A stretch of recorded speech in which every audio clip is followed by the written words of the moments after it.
Hello students, अनिमा classes में आपका स्वागत है। मैं आज आप लोगों को क्लास 7 हिस्ट्री का पार्ट 1 मध्यकाल में भारत के चैप्टर को पूरे अच्छे से समझाऊंगी। ठीक है, आप लोगों को इस चैप्टर में क्या जानना है कि आप लोगों को इस चैप्टर में यानी कि इस कक्षा में क्या क्या पढ़ना है।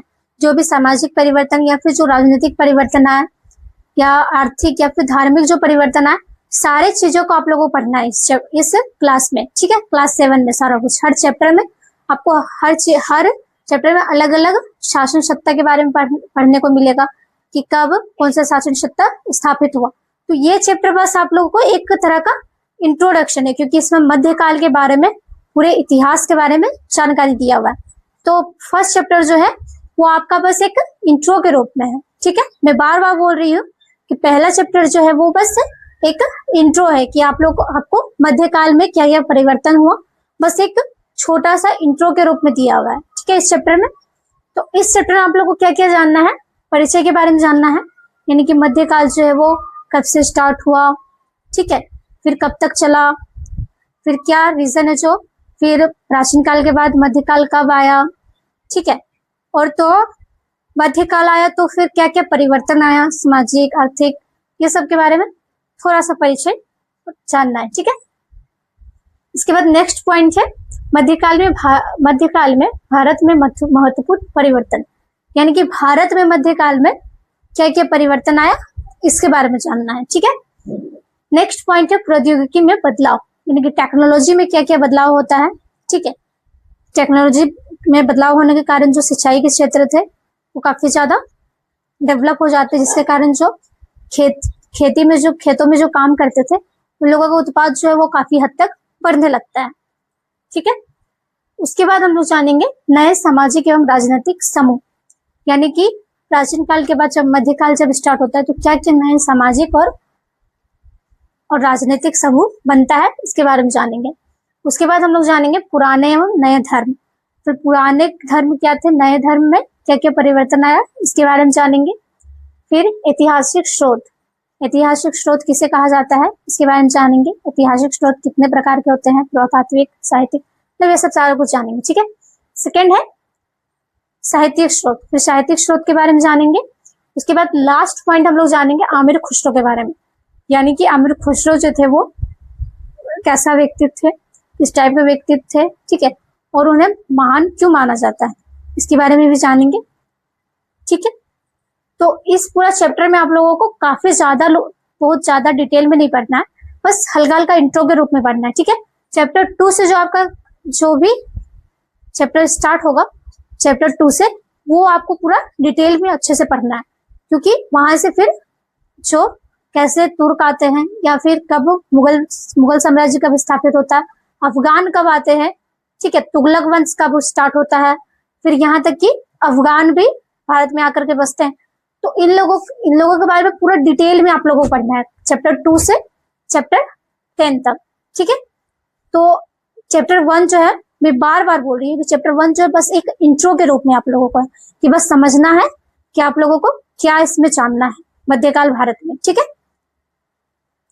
तो अगर जितने भी स्टूडेंट्स है 6 से लेकर 12 तक, उन लोगों का, सभी लोगों का, हर क्लास का, यानी कि 6 से लेकर 12 तक की जितने भी क्लास है, सारे क्लास का जो सारा चैप्टर है, यहाँ तक कि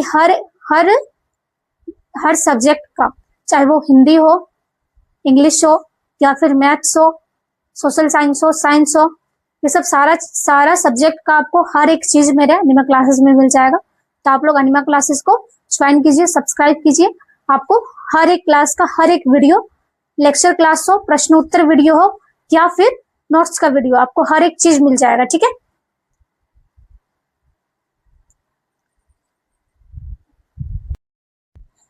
तो सबसे पहले में हम लोग को पढ़ना है स्टूडेंट्स इतिहास के कालखंड, यानी इतिहास का कालखंड के मतलब है यहाँ पर कि इतिहास जो है वो कितने कालखंडों में बटा हुआ है। ठीक है, कालखंड यानी कितने काल में बटा हुआ है। ठीक है, इतिहास जो है, ठीक है, इतिहास को 3 वर्गों में बांटा गया है। पहला है प्राचीन काल, दूसरा है मध्यकाल और तीसरा है आधुनिक काल। मध्यकाल इतिहास लगभग 1000 वर्षों का है। यानी इतिहास को 3 वर्गों में बांटा गया है। पहला है आपका प्राचीन काल, दूसरा मध्यकाल, तीसरा है आपका आधुनिक काल। यानी पूरा इतिहास को, यानी कि पूरा जो हिस्ट्री है उसे 3 वर्गों में बांटा गया है। प्राचीन काल के बारे में आप लोगों को 6 तक पढ़ना है, यानी कि 5-6 में आप लोग को प्राचीन काल के बारे में पढ़ना है, ठीक है। 8 में भी थोड़ा बहुत पढ़ना है, 8, 9, 10 में भी थोड़ा बहुत पढ़ना है। उसके बाद सिर्फ 7 क्लास जो है आपका, 7 और 8 का कुछ कुछ चैप्टर्स, जिसमें आप लोगों को मध्यकाल इतिहास के बारे में पढ़ना है, ठीक है। मध्यकाल, हालांकि मध्यकाल इतिहास जो है वो काफी लंबा समय तक नहीं चला था, लगभग 1000 वर्ष तक ही चला था।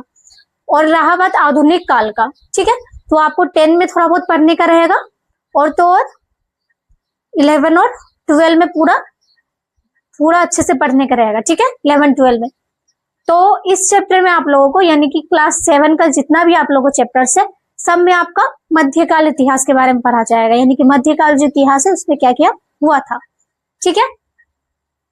उसके बाद दूसरा में है कि मध्यकालीन भारत में परिवर्तन, यानी कि मध्यकाल जो है जब स्टार्ट हुआ तो उस टाइम पे भारत में क्या क्या परिवर्तन आए, ठीक है, प्राचीन काल के बाद। इस काल में सामाजिक, राजनीतिक और आर्थिक क्षेत्र में काफी परिवर्तन हुए। इन परिवर्तनों को समझना इतिहास के विकास को जानना आवश्यक है। यानी कि मध्यकाल में जो है उस टाइम पे सामाजिक, आर्थिक, राजनीतिक विकास काफी हद तक बहुत ज्यादा परिवर्तन हो चुका था। प्राचीन काल में तो थोड़ा अलग था, लेकिन जब मध्यकाल स्टार्ट हुआ तो उस टाइम पे जो सामाजिक स्थिति है, जो राजनीतिक स्थिति है, और तो और इसके साथ साथ आर्थिक जो स्थिति है वो काफी ज्यादा परिवर्तन हो गया था, ठीक है। इसको जानने के लिए आपको मध्यकाल इतिहास को पढ़ना अति आवश्यक है, ठीक है। तभी आप उन परिवर्तनों को जान पाएंगे कि उस टाइम पे क्या क्या हुआ था, ठीक है। ये पूरा परिचय में आप लोग बता रही हो, ठीक है। तीसरा पॉइंट मैं आप लोग बताती हूँ कि इतिहास और मानचित्र, यानी कि इतिहास का मानचित्र से क्या संबंध है, इसके बारे में जानेंगे। किसी क्षेत्र के इतिहास को समझने के लिए उसकी भौगोलिक स्थिति जानना जरूरी है। यानी कि किसी भी क्षेत्र का, यानी कि मध्यकालीन जो भी काल का जो इतिहास है, यानी कि उस टाइम पे जो राजा बने थे, तो उन लोगों के क्षेत्र को जानने के लिए, यानी कि उस टाइम पे जो शासन सत्ता है या फिर जो भी राजनीतिक व्यवस्था है, सामाजिक व्यवस्था है, आर्थिक व्यवस्था है, इन सभी चीजों को आप लोग को जानने के लिए भौगोलिक स्थिति जानना काफी ज्यादा अनिवार्य है उस राज्य का। कि अगर यहाँ पे राजा बना है तो इस राज्य का जो सामाजिक, भौगोलिक, सारा कुछ जो भी है, यानी आर्थिक स्थिति जो है, तो उसके लिए आपको मानचित्र की आवश्यकता पड़ती है। यानी कि भौगोलिक स्थिति को जानना आपके लिए बहुत अधिक आवश्यक है, ठीक है। मानचित्र भौगोलिक जानकारी प्राप्त करने का महत्वपूर्ण माध्यम है। व्यापार और साम्राज्यों के विस्तार के कारण मानचित्रों का विकास हुआ। यानी कि भौगोलिक स्थिति को जानने के लिए जो है मानचित्र का काफी ज्यादा उपयोग किया जाता है, ठीक है। यानी कि वहां की किसी भी राज्य का जो भौगोलिक स्थिति वो किस प्रकार का है, ठीक है, इसको जानने के लिए मानचित्र का काफी ज्यादा उपयोग किया जाता है। और तो और जो उस टाइम पे जैसे जैसे राज्य जो विस्तार होते चला गया, यानी कि किसी भी कोई राजा अगर युद्ध करता है, ठीक है, युद्ध करने के टाइम जब वो जीत जाता है किसी भी राज्य को, तो उसका राज्य क्या होता है, विस्तार हो जाता है। तो किसी भी जब राज्य विस्तार होने लगा तो उसका विस्तार जो है वो कहाँ तक फैला, इसको जानने के लिए मानचित्र की काफी ज्यादा आवश्यकता पड़ती है, ठीक है। उसके बाद चौथा पॉइंट में है कि प्राचीन मानचित्र, यानी कि प्राचीन मानचित्र किस प्रकार का था, इसके बारे में जानेंगे। 1154 ईस्वी में अरब भूगोलवेत्ता अल इद्रिशी ने पूरे विश्व का मानचित्र बनाया। 1154 ईस्वी में जो है भूगोलवेत्ता एक है अल इद्रिशी, वो क्या करते हैं कि वो पूरे विश्व का मानचित्र बनाते हैं, यानी कि पूरा वर्ल्ड का मानचित्र वो बनाते हैं, जिसमें भारतीय उपमहाद्वीप दर्शाया गया था। और उनका जो अल इद्रिशी का जो मानचित्र है, जिसमें वो पूरा विश्व का मानचित्र बनाते हैं, तो उसमें क्या उपयुक्त रूप में क्या दर्शाया गया था, भारतीय का उपमहाद्वीप, ठीक है। 1720 ईसा पूर्व में फ्रांसीसी मानचित्रकार ग्विलोम द लिस्ले ने विश्व का नक्शा बनाया। यानी कि 1720 ईस्वी में जो है ग्विलोम द लिस्ले ने क्या करते हैं कि वो विश्व का मानचित्र बनाते हैं, यानी मानचित्र का जो नक्शा रहता है उसको बनाते हैं। ठीक है, दोनों मानचित्रों में अंतर सूचनाओं और तकनीकों का विकास करना था।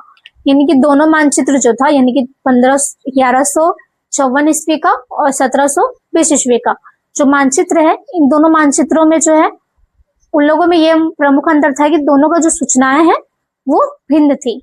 ठीक है, इन दोनों का सूचनाएं भिन्न थी और तो और जो तकनीक था वो भी भिन्न था। तो इसके वजह से जो मानचित्र है उसमें काफी ज्यादा विकास हुआ। तो उस चीज को, विकास को बढ़ाने के लिए जो है मानचित्रों का उपयोग किया गया, यानी मानचित्र को बनाया गया। ठीक है, उसके बाद 5वां पॉइंट है ऐतिहासिक स्रोतों का अध्ययन। फिर हम लोग ऐतिहासिक स्रोत के बारे में जानेंगे कि उस टाइम पे अध्ययन करेंगे कि उस टाइम पे जो ऐतिहासिक जो स्रोत थे वो किस प्रकार के थे। इतिहासकारों को पुराने दस्तावेजों, नक्शों और लेखों का अध्ययन करते समय उनकी ऐतिहासिक पृष्ठभूमि संदर्भों को ध्यान में रखना पड़ा। समय के साथ स्थानों के नाम, भाषाएं और उनका अर्थ बदल जाते हैं। यानी कि उस टाइम पे जो प्राचीन टाइम पे जो भी लेख थे, ठीक है, या फिर स्तूप वगैरह जो था, और तो और जो दस्तावेज थे, जो नक्शे थे, जो लेख वगैरह था, वो जो था वो समय के साथ साथ उसकी जो ऐतिहासिक जो पृष्ठभूमि है, यानी कि ऐतिहासिक जो उसका पन्ना था, वो धीरे धीरे काफी ज्यादा ध्यान में रखा जाने लगा। ठीक है, फिर समय के साथ साथ क्या हुआ कि उसका नाम भी और भाषाएं में काफी ज्यादा परिवर्तन आया।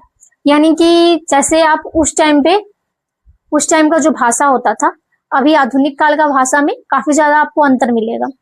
ठीक है, उस टाइम का जो भाषा होता था और उस टाइम का रहन सहन, खान पान वगैरह, ठीक है, ये सब सारा कुछ तभी से अभी काफी ज्यादा चेंज है। यानी कि प्राचीन काल, मध्य काल से जो आधुनिक काल में है, वो उन दोनों से काफी ज्यादा आधुनिक काल जो है वो काफी ज्यादा आपको परिवर्तन देखने को मिलेगा, चाहे वो खान पान के लिए हो या फिर खान पान के लिए, रहन सहन के लिए, कपड़ों के लिए, ठीक है, पहनने जोड़ने के लिए, फिर यहाँ तक कि भाषा का भी काफी ज्यादा परिवर्तन आपको देखने को मिलेगा।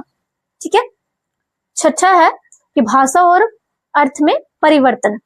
यानी कि आपको भाषा में और उसके साथ साथ उसका जो अर्थ है उसमें काफी ज्यादा परिवर्तन देखने को मिलेगा। मध्यकालीन फारसी और आधुनिक फारसी में काफी अंतर है। जैसे कि मध्यकालीन जो फारसी था, यानी कि उस टाइम पे जो फारसी बोला जाता था और अभी जो फारसी बोला जाता है उसमें काफी ज्यादा अंतर है। वो भाषा के साथ साथ उसके वाक्य, उसके शब्द, यहाँ तक कि उसका अर्थ भी काफी ज्यादा अलग है। ठीक है, 7वां में हम लोग जानेंगे हिंदुस्तान शब्द का अर्थ। यानी कि 13वीं शताब्दी में मिन्हाज ए सिराज ने हिंदुस्तान शब्द का प्रयोग केवल पंजाब, हरियाणा और गंगा यमुना क्षेत्रों के लिए किया। यानी कि हिंदुस्तान शब्द का जो अर्थ है उस टाइम पे मध्यकालीन टाइम पे, यानी कि मध्यकाल में उस टाइम पे काफी ज्यादा अलग अलग था। यानी कि अभी तो पूरे भारत को ही हिंदुस्तान कहा जाता है, लेकिन उस टाइम पे जो था वो मध्यकाल में वो अलग अलग जगह को मतलब हिंदुस्तान कहा जाता था। तो सबसे पहले जो थे 13वीं शताब्दी जो मिन्हाज ए हिंद जो थे, मिन्हाज ए सिराज जो थे, वो हिंदुस्तान जो है वो पंजाब, ठीक है, पंजाब, केरल, हरियाणा और गंगा यमुना के क्षेत्र को वो हिंदुस्तान कहते थे। यानी कि जो पंजाब होते थे, हरियाणा होते थे और गंगा यमुना किनारे जो क्षेत्र बसा हुआ होता था, मिन्हाज ए सिराज जो थे वो उन लोगों को हिंदुस्तान कहते थे। यानी कि पूरा उन लोगों को हिंदुस्तान कहते थे। ठीक है, 14वीं शताब्दी में अमीर खुसरो ने भारत की भौगोलिक और सांस्कृतिक पहचान के लिए हिंदू शब्द का प्रयोग किया। यानी कि 14वीं शताब्दी में जो है वो अमीर खुसरो ने भारत की संस्कृति और जो राजनीतिक वगैरह जो था उन सब को, उन भौगोलिक और सांस्कृतिक पहचान के लिए हिंदू शब्द का वो प्रयोग करते हैं। यानी कि जो अमीर खुसरो जो है वो भारत की संस्कृति और भौगोलिक स्थिति को वो हिंदू शब्द का प्रयोग करके वो हिंदुस्तान कहते थे। ठीक है, 16वीं शताब्दी में बाबर ने हिंदुस्तान शब्द का प्रयोग भारत की भौगोलिक विशेषताओं, पशु पक्षियों और लोगों के जीवन का वर्णन के लिए किया। 16वीं शताब्दी में फिर क्या होता है कि जो बाबर है वो भारत की भौगोलिक और तो और जो पशु पक्षी होते थे, ठीक है, और लोगों के जीवन का वर्णन करने के लिए वो हिंदू शब्द का प्रयोग करते हैं। उस समय हिंदुस्तान शब्द का वर्तमान राष्ट्रीय या राजनीतिक अर्थ नहीं था। यानी कि मध्यकाल के टाइम पे जो हिंदुस्तान शब्द का जो अर्थ होता था उस टाइम पे वो जैसे बाबर जो थे वो गंगा यमुना मतलब बाबर जो थे वो भौगोलिक विशेषताओं, फिर पशु पक्षी जीवन जीने का जो चर्या जो था भारतवासी का, उन सभी को देख करके वो हिंदुस्तान नाम दिए थे, ठीक है, यानी कि हिंदू मानते थे, हिंदू नाम का वो प्रयोग करते थे। 13वीं शताब्दी में क्या होता था कि मिन्हाज ए सिराज जो होते थे वो पंजाब, हरियाणा और गंगा यमुना के जो बसे हुए क्षेत्र थे उन लोगों को वो हिंदुस्तान कहते थे, ठीक है। और तो 14वीं शताब्दी में जो अमीर खुसरो होते थे, खुसरो थे वो सांस्कृतिक यानी कि भारत की जो भौगोलिक और सांस्कृतिक जो विकास था उन सबों को देखते हुए वो हिंदू नाम शब्द का प्रयोग किए थे। तो उस टाइम ये सब से आप लोगों को क्या पता चलता है कि उस टाइम में पूरा हिंदुस्तान को यानी कि पूरा भारत को हिंदुस्तान नहीं कहते थे, कुछ कुछ जगह को ही जो उस टाइम पे के जो राजा होते थे वो हिंदू या हिंदुस्तान का नाम देते थे, ठीक है। तो यहाँ पे वही कहा गया है कि उस समय हिंदू शब्द का वर्तमान राष्ट्रीय या राजनीतिक अर्थ नहीं था, यानी कि उस टाइम पे जो हिंदुस्तान जो था वो ना तो राष्ट्र का नाम था और ना कोई राजनीतिक का अर्थ था, ठीक है। तो ये जो मैंने आप लोगों को समझाई तो इसमें आप लोगों को सिर्फ और सिर्फ इंट्रोडक्शन है, यानी कि मध्यकाल भारत का जो मतलब इतिहास जो स्टार्ट हो रहा है तो उसमें आप लोगों को ये सब परिवर्तन देखने को मिलेगा, ठीक है। तो ये पूरा का पूरा इंट्रोडक्शन था। इस चैप्टर से ही आप लोगों को सारा कुछ धीरे धीरे जो आगे का चैप्टर्स जो है वो धीरे धीरे समझ में आता जाएगा, ठीक है। तो आप लोग इसको चाहे तो नोट डाउन कर सकते हैं, ठीक है।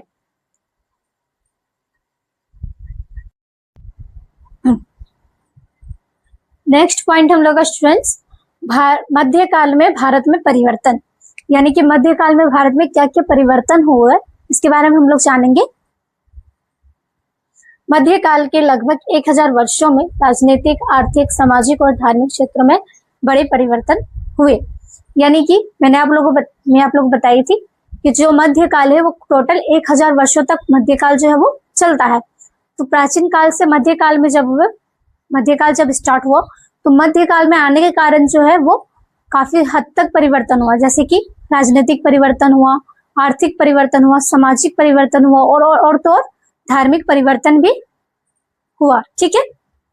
हर्षवर्धन की मृत्यु के बाद अनेक क्षेत्रीय राजाओं का उदय हुआ। बड़े क्षेत्रों पर अधिकार के लिए विभिन्न राजाओं के बीच लगातार युद्ध होते रहे। यानी कि हर्षवर्धन की मृत्यु हो जाता है, ठीक है। मृत्यु के बाद क्या होता है कि क्षेत्रीय राजाओं का उदय होना स्टार्ट हो जाता है।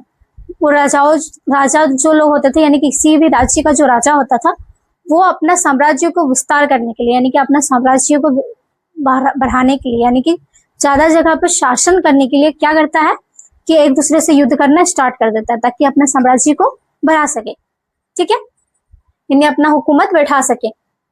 भाषाई और सांस्कृतिक भिन्नताओं के कारण भारतीय राज्य बाहरी आक्रमणों के विरुद्ध एकजुट नहीं हो सके। यानी कि उस टाइम पे जो था मध्यकाल में भाषाई और सांस्कृतिक भिन्नता काफी ज्यादा थी, यानी कि जो लोगों की जो भाषा होती थी वो हर जगह एक जैसी नहीं होती थी, हर जगह का अलग अलग भाषा था, यानी कि हर जगह भाषा भिन्नता थी। और तो और जो सांस्कृतिक जो भाषा भिन्नता थी, यानी कि पारंपरिक जो रीति रिवाज थे वो भी काफी ज्यादा चेंज थे, जिसके कारण जो है वो बाहरी आक्रमण जो होते थे, यानी कि जो भारत पर आक्रमण करते थे, ठीक है, वो लोगों से ये लोग नहीं जीत पाते थे। क्योंकि रीजन ये होता था कि अगर कोई किसी को कुछ बताना भी चाह रहा हो तो भाषा चेंज होने के कारण, यानी कि भाषा भिन्नता होने के कारण क्या होता था कि लोग एक दूसरे से संपर्क नहीं कर पाते थे, जिसके कारण जो है धीरे धीरे भारत पर धीरे धीरे जो बाहरी यात्री जो थे वो धीरे धीरे भारत में आकर बसने लगे, ठीक है। परिणाम स्वरूप भारत पर कई विदेशी आक्रमण हुए और नए साम्राज्यों की स्थापना हुई। भाषा और सांस्कृतिक भिन्नता के कारण क्या होता है कि भारत पर कई बाहरी यात्री यानी कि बाहरी आक्रमणकारी जो थे वो भारत पर आक्रमण करते हैं और फिर यहाँ पे बसना स्टार्ट कर देते हैं। ठीक है। मुगल साम्राज्य के पतन के समय क्षेत्रीय शक्तियां पुनः उभरने लगी। 13वीं शताब्दी में तुर्कों और अफगानों ने भारत में अपना शासन स्थापित किया।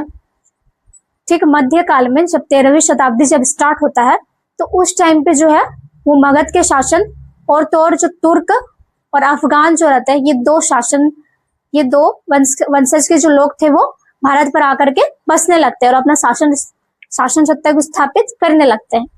ठीक है। 16वीं शताब्दी में बाबर के नेतृत्व में मुगल साम्राज्य भारत में अपना शासन स्थापित किया। ठीक है। यानी कि तो 16वीं शताब्दी में 13वीं शताब्दी के बाद फिर 16वीं शताब्दी में बाबर के नेतृत्व में यानी कि बाबर के सहयोग से मुगल साम्राज्य स्थापित होता है और फिर उसकी स्थापना स्टार्ट हो जाती है। ठीक है। हिंदुओं और मुसलमानों के आपसी संपर्क से मिश्रित संस्कृति का विकास हुआ। इस संस्कृति का प्रभाव मध्यकालीन भाषा, साहित्य, चित्रकला, वास्तुकला और मूर्तिकला स्पष्ट दिखाई पड़ती है। यानी कि हिंदू और मुसलमानों का जो सांस्कृतिक जो धार्मिक जो था वो काफी ज्यादा भिन्न था, लेकिन उन दोनों को मिला करके जो है वो सांस्कृतिक प्रभाव के साथ साथ जो मध्यकाल में जो भाषा था, साहित्य, चित्रकला, वास्तुकला और मूर्तिकला जो है वो काफी ज्यादा दिखाई पड़ती है। ठीक है। नेक्स्ट पॉइंट हम लोग का है कृषि एवं प्रौद्योगिकी में बदलाव। यानी कि कृषि जो है यानी कि खेती में और प्रौद्योगिकी में यानी टेक्नोलॉजी में क्या बदलाव आया था इसके बारे में जानेंगे। नई प्रौद्योगिकियों का विकास हुआ। सिंचाई से कृषि उत्पादन बढ़ा, चरखे का उपयोग बढ़ा, तोप और बारूद का प्रयोग किया जाने लगा। आलू, मक्का, मिर्च, चाय, कॉफी विदेशियों द्वारा लाई जाने लगी भारत में। ठीक है। यानी कि नई प्रौद्योगिकियों का यानी नए टेक्नोलॉजी का इस्तेमाल किया जाने लगा। ठीक है। सिंचाई के क्षेत्र को ठीक करने के लिए यानी कि सिंचाई का जो साधन होता था उसको बढ़ाया गया ताकि उत्पादन में वृद्धि हो सके। ठीक है। और तो और चरखे का भी उपयोग काफी हद तक बढ़ने लगा, जिसके कारण जो है वो कपड़े बुनने में इस्तेमाल हो जाया करता था। तोप और बारूद का भी प्रयोग किया गया, यानी कि युद्ध के लिए जो तोप और बारूद का प्रयोग किया जाने लगा ताकि युद्ध में हर कोई एक दूसरे से जीत सके। ठीक है। आलू, मक्का, मिर्च, चाय, कॉफी विदेशियों द्वारा लाई गई, यानी कि भारत में काफी चीजें आयात होने लगी, यानी कि विदेशों से आई जाने लगी, जैसे कि मक्का। ठीक है। मक्का, कॉफी, आलू, मक्का, चाय, कॉफी, ये सब सारा कुछ। ठीक है। उसके बाद नेक्स्ट पॉइंट है हम लोग का नए सामाजिक एवं राजनीतिक समूह। यानी कि फिर उस टाइम पे मध्यकाल में नया सामाजिक और राजनीतिक समूह बनता है। मैंने आप लोग को बताया था कि राजनीतिक और सामाजिक काफी ज्यादा बदलाव आता है। तो क्या क्या नए सामाजिक और राजनीतिक समूह क्या क्या बनता है। लोगों का आवागमन बढ़ा। राजपूत एक प्रमुख सामाजिक समूह के रूप में उभरे। राजपूत का अर्थ है राजा का पुत्र, यानी कि लोग जो है वो एक जगह से दूसरे जगह आना जाना करने लगे, यानी कि लोगों का आवागमन जो है वो बढ़ने लगा। और उस टाइम पे एक समूह होता था, राजा राजपूत होता था। ठीक है। एक समूह का नाम होता था राजपूत, सामाजिक समूह का, वो काफी ज्यादा उभरा था। तो राजपूत का यहाँ पे अर्थ है राजा का पुत्र। राजपूत का अर्थ है राजा का पुत्र। जंगलों को कृषि भूमि में बदला गया। आदिवासी समुदाय प्रभावित हुए। सामाजिक और आर्थिक असमानता बढ़ी। इसी के कारण जो है वो काफी ज्यादा वर्ण विच्छेदित उसी टाइम से मध्यकाल से ही काफी ज्यादा, हालांकि ये तो प्राचीन काल से ही था, लेकिन मध्यकाल में आते आते जो वर्ण व्यवस्था है वो काफी हद तक बढ़ने लगी। कृषि के लिए जो उत्पादन क्षेत्र थे उसको तो बढ़ाया गया था, बट जो जंगलों को जो साफ करके भी कृषि को बढ़ावा दिया गया। आदिवासी समुदाय क्या होते थे, किससे प्रभावित होते थे, क्योंकि वर्ण व्यवस्था जो था वो काफी हद तक बढ़ चुका था। तो आदिवासी लोगों को काफी ज्यादा पाबंद किया गया कि आपका क्षेत्र जो है वह यहीं तक है। ठीक है। इस टाइप का काफी ज्यादा पाबंदी उस टाइम लगाया गया। ठीक है। सामाजिक और आर्थिक असमानता बढ़ी। इससे क्या होता है कि सामाजिक और आर्थिक असमानता काफी ज्यादा बढ़ती है, यानी कि सामाजिक रूप से और आर्थिक रूप से, समाज की दृष्टि से और आय की दृष्टि से जो असमानता है वो काफी ज्यादा बढ़ती है। यानी कि समाज में कोई है कि सबसे ऊंचा हो जाता है और कोई है कि सबसे नीचा माना जाता है। और तो आय के रूप में भी यही होता था, किसी के पास बहुत ज्यादा पैसा होता था और किसी के पास कोई गरीबी में जिए जा रहा है। अभी भी ऐसा है, वर्तमान में भी। जाति एवं उपजाति व्यवस्था मजबूत हुई, लिपिक वर्ग को कायास्थ कहा जाने लगा। जाति व्यवस्था जो है वो काफी ज्यादा धीरे धीरे मजबूत होने लगी। ठीक है, लिपिक वर्ग का एक जाति होता था जिसे कायास्थ कहा जाने लगा। कायास्थ का मतलब यहाँ पे है कि उसे बस कार्य करने के लिए रखा गया, सेवा के लिए। ठीक है, जो बड़े बड़े जो जाति के लोग होते थे, जैसे क्या बोलते हैं, राजपूत हो गया, फिर पंडित लोग जो हो गए, उन लोगों की सेवा का काम करते थे वो। पुराने एवं नए धर्म।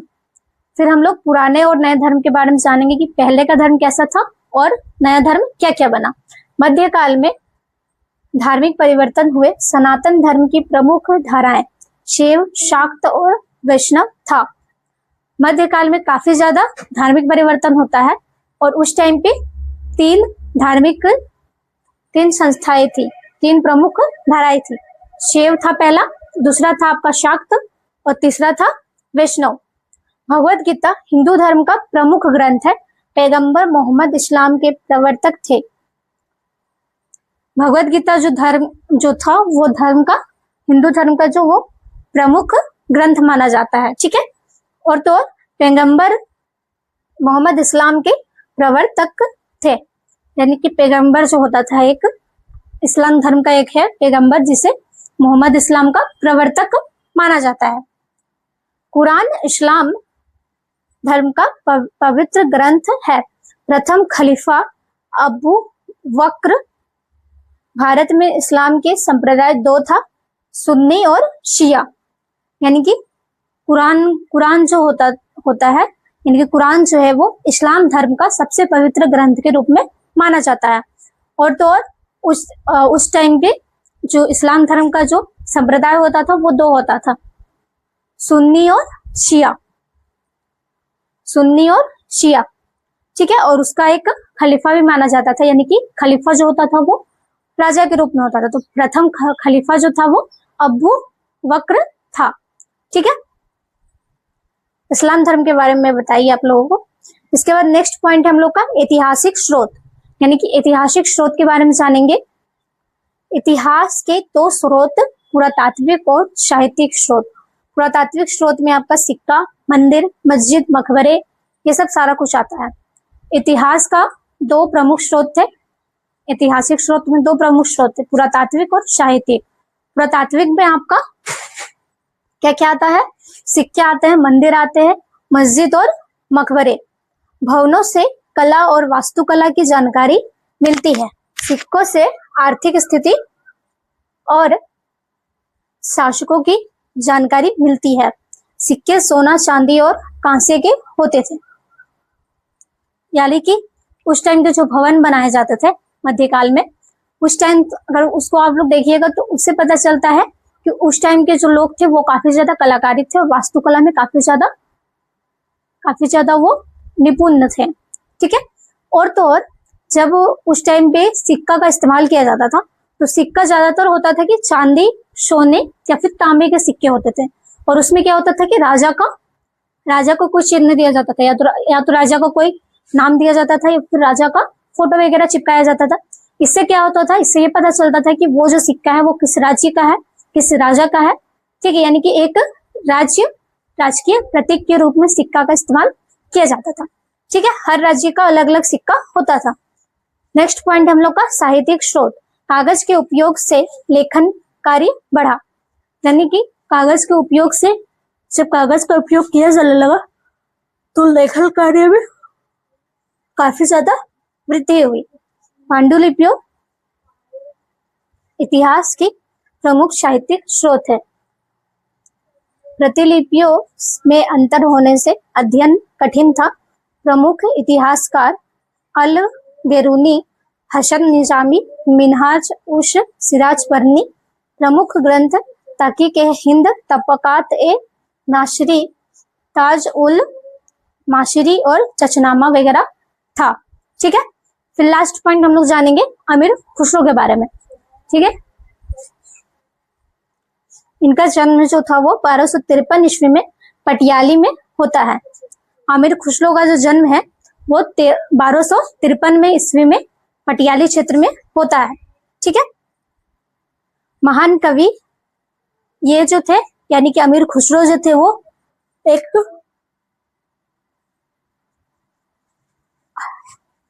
एक महान कवि भी थे, विद्वान भी थे और इसके साथ साथ साहित्यकार भी थे। 8 सुल्तानों का शासन देखा। अमीर खुसरो जो है उस टाइम पर 8 सुल्तानों के शासन सत्ता में वो रहते थे। हिंदवी और फारसी में लेखन किया। अमीर खुसरो ही एकमात्र वैसा व्यक्ति था जो हिंदवी और फारसी में वो फारसी भाषा को वो जानता था और जानता तो था ही, उसके साथ वो लेखन कार्य भी करता था। निजामुद्दीन औलिया के शिष्य थे। खड़ी बोली के विकास में योगदान।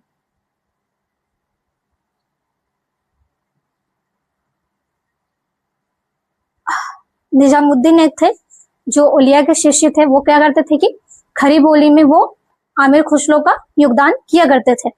संगीत और साहित्य के क्षेत्र में महत्वपूर्ण योगदान दिया। आमिर खुसरो जो है वो संगीत और साहित्य के क्षेत्र में काफी ज्यादा योगदान देता है लोगों को। ठीक है, तो मैंने आप लोगों को आज पूरा इस चैप्टर को पूरे अच्छे समझा चुकी हूँ। मैंने बार बार आप लोगों से ये कहा, मैं बार बार बोल रही हूँ कि ये जो चैप्टर है ये सिर्फ इंट्रोडक्शन के लिए, यानी मध्यकाल में क्या क्या होगा आगे, आप लोगों को क्या क्या पढ़ना है इसके बारे में बस इसमें दिया हुआ है ये पूरा चैप्टर में, कि सामाजिक क्या बदलाव आया, आर्थिक क्या बदलाव आया, कौन कौन आकर के शासन किया, अफगान आए, तुगलक आए, तुर्क लोग आए, फिर यहाँ तक कि मुगल साम्राज्य स्थापित हुआ। तो ये सब सारा कुछ बस आप लोग को इसमें इंट्रोडक्शन के रूप में दिया हुआ है। नेक्स्ट चैप्टर से जो आप लोग पढ़ेंगे उसमें आप लोगों को पढ़ना है, मेन पॉइंट उसी में है, उसी से आपका सारा मेन पॉइंट स्टार्ट होगा। ठीक है, तो आशा करती हूँ कि मेरा वीडियो आपको पसंद आया होगा। धन्यवाद।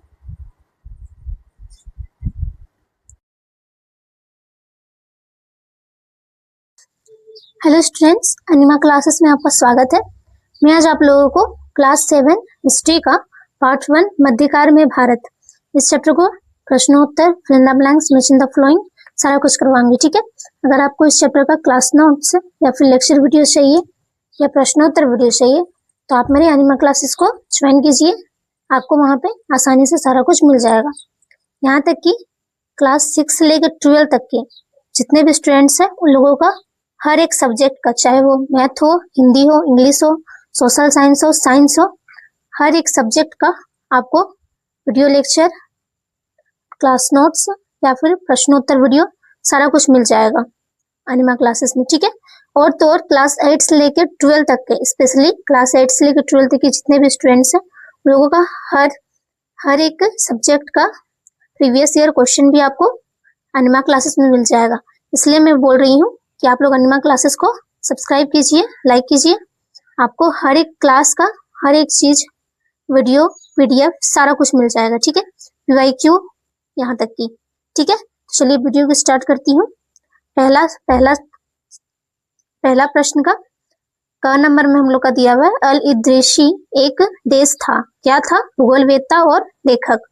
दूसरा प्रश्न है, भारत का मध्यकालीन इतिहास देश वर्षों के दौरान हुए परिवर्तनों का अध्ययन है। उत्तर होगा 1000। तीसरा है, नक्शा या मानचित्र बनाने वाला व्यक्ति देश कहलाता है। उत्तर होगा मानचित्रकार। चौथा है, अरबों के सिंध विजय की जानकारी देश नामक पुस्तक से मिलती है। उत्तर होगा चचनामा। ठीक है, पांचवा प्रश्न है, इतिहास की जानकारी के लिए किसी क्षेत्र विशेष को देश को जानना जरूरी है। उत्तर होगा भौगोलिक परिस्थितियों को।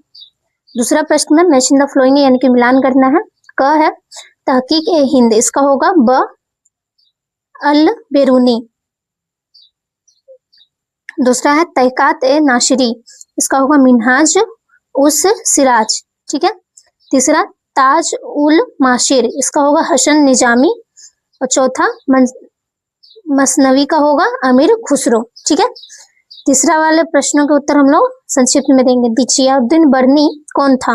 उत्तर होगा चियाउद्दीन बर्नी 14वीं सदी का एक इतिहासकार था। उन्होंने 1356 ईस्वी और 1358 ईस्वी में 2 वृत्तांत लिखे, दोनों में अंतर है। 1971 ईस्वी तक बर्नी के पहले वृत्तांत के बारे में इतिहासकारों को जानकारी ही नहीं थी। यह किसी पुस्तकालय में दबा पड़ा था, बाद में मिला, ठीक है। दूसरा प्रश्न है सनातन धर्म में उत्पन्न किन्हीं 2 पंथों के नाम लिखिए। उत्तर होगा वैष्णव पंथ और कबीर पंथ, सनातन धर्म के पंथ हैं।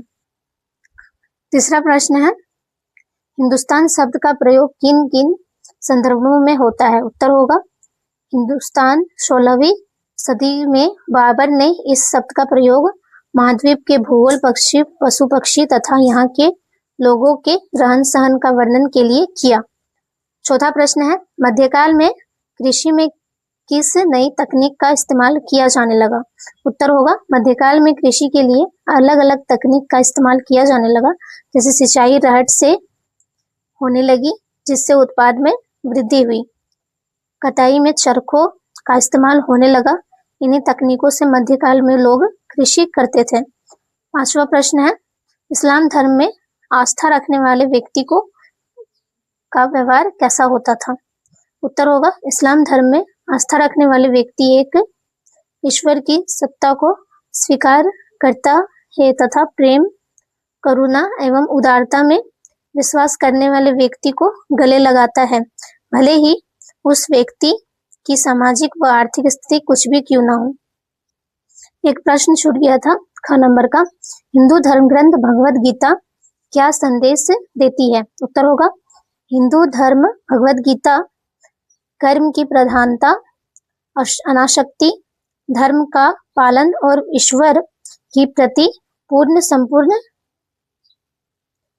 समर्पण की संदेश देती है, ठीक है। चौथा प्रश्न है जब छापे खाने नहीं होते थे तब पुस्तकें कैसे तैयार होती थी। उत्तर होगा छापे खाने के पहले पुस्तकें पांडुलिपि द्वारा तैयार की जाती थी जिसमें सालों लग जाते थे। पांचवा प्रश्न है मध्यकालीन इतिहास के विभिन्न स्रोतों में आप किस स्रोत का ज्यादा महत्वपूर्ण मानते हैं। उत्तर होगा मध्यकालीन इतिहास के विभिन्न स्रोतों में से हम ऐतिहासिक स्रोत को महत्वपूर्ण मानते हैं क्योंकि इस काल में सिक्के, भवन निर्माण, कला, मंदिरों का निर्माण, मस्जिद तथा मकबरे बनाए गए। छठा प्रश्न है इतिहासकारों के लिए एक लेखक की बात का पता लगाने के लिए विभिन्न पांडुलिपियों का अध्ययन क्यों जरूरी होता है। इतिहासकारों के लिए उत्तर होगा इतिहासकारों के लिए विभिन्न प्रतिलिपियों का अध्ययन करना इसलिए अनिवार्य है। पहला, मूल पाठ की पहचान। मूल लेखक के दौरान वास्तव में क्या लिखा था यह जानने के लिए इतिहासकार अलग अलग प्रतियों की तुलना करते हैं। दूसरा, लिपियों की गलतियों को पकड़ना। नकल करने के दौरान लिपियों के वाक्य छूटने या शब्दों के गलत लिखे जाने की संभावना होती है। विभिन्न प्रतियों से मिलान से इन त्रुटियों की पहचान की जाती है। तीसरा, बदलावों का विश्लेषण। एक ही ग्रंथ की विभिन्न प्रतिलिपियों में सदी दर सदी हुए परिवर्तनों को ट्रैक करके इतिहासकार यह भी समझ सकते हैं कि उस कालखंड विशेष में समाज, भाषा या विचारों में क्या बदलाव आ रहे थे। तो मैं आज आप लोगों को इस चैप्टर के सारे प्रश्नोत्तर, चंदा फ्लोइंग, रिक्त स्थान सारा कुछ करवा चुकी हूँ। आशा करती हूँ कि मेरी वीडियो आपको पसंद आया होगा। धन्यवाद।